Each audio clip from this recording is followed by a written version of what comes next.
વાસ્તવિક સંખ્યાઓ એમાંથી 2 માર્કમાં પૂછાતો દાખલો સાબિત કરો કે 5 વત્તા 2 વર્ગમૂળમાં 3 એ અસમય સંખ્યા છે. હવે જો આવા દાખલામાં પહેલા આપણે વિરોધાભાસ ઊભો થાય એવી રીતે ધારી લઈએ.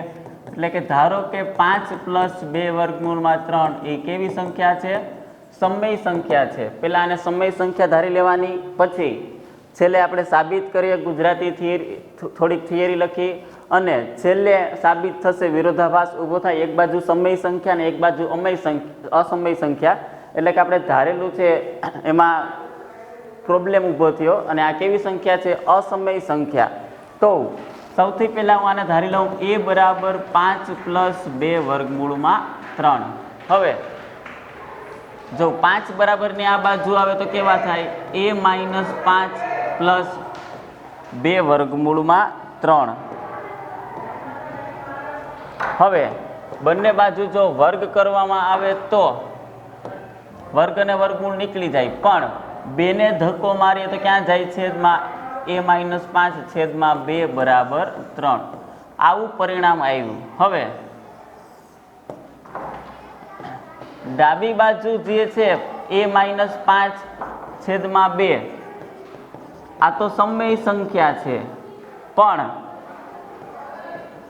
જમણી બાજુ જે છે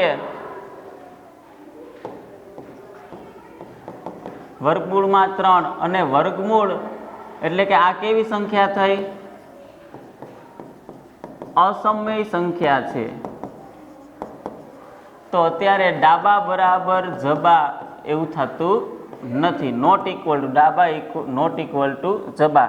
ડાબા બરાબર જબા થતું નથી. તો આપણે જે ધાર્યું છે, શું ધાર્યું છે કે 5 + 2 વર્ગમૂળમાં 3 આ સમય સંખ્યા છે એ ખોટું છે.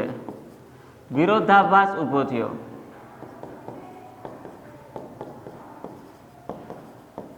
એટલા માટે 5 + 2 વર્ગમૂળમાં 3 એ કેવી સંખ્યા છે?